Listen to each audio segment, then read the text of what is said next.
Carolyn Dube here. What's the play for today? Well, today's play was started by someone in a conversation on Facebook. And it was a while ago, and I apologize that I can't remember who sparked this, but talking about putting paint in a squirt gun, that kind of thing, and I just couldn't let that go. And finally it struck me how I can do this. I've got empty tubes of paint. Now, I didn't throw these away because I knew they'd be good for something, because they still had a little bit of paint in them, like the bottle always does, no matter what I do. And I cut the bottom off some days, but I don't really like doing that for some reason. So I saved them. And this was exactly the time for them. I filled them with water. So I filled them up halfway, 3/4 of the way, all the way, whatever I felt like, and I shook them up.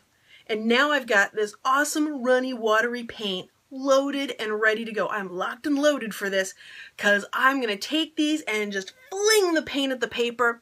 Now, that'd be super messy inside and frankly even messier than what I'm game for in the studio.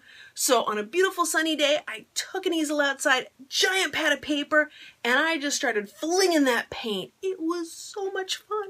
If you get a chance to do that, man, save those empty things, load them up with water to use up the last little bits of paint, because when I was done, the tubes look like this, where I really did actually get all the paint out of them.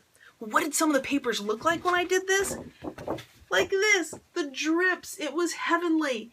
And if you do it on a sunny day or you live in a really dry place, it dries pretty quickly and then you can go on to the next one. And I think I did 15 of them. I used the whole pad of paper.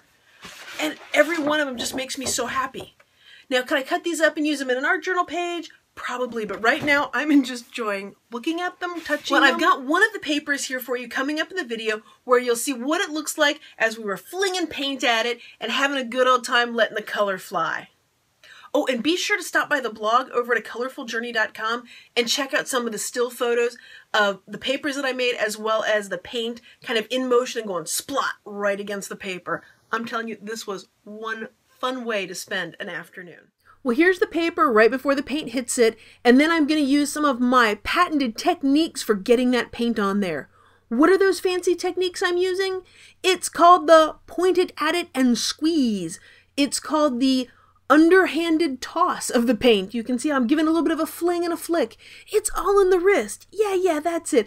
Okay, not really. It's just letting your inner child out, and all of a sudden that paint just starts a-flying. Now, every now and then I'd try and think while I was doing this, and it didn't go very well. And that's when I realized I gotta quit thinking. Like right there, that's when I tried to think and it didn't work. I tried to get that pink paint to go right on that white spot. Well, I'm going to go with a little slow-mo here, replay, to show you that where the arrow's pointing is the white space that I'm trying to cover. And yeah, I might have speed with this technique, I might have fun with this technique, but I do not have accuracy with this technique. And you know what? That's kind of the fun of it. Well, thanks for joining me for today's play. If you've enjoyed this video, I'd love it if you subscribe to my YouTube channel. And of course, pop on over to the blog at colorfuljourney.com. Thanks for being a part of this colorful journey.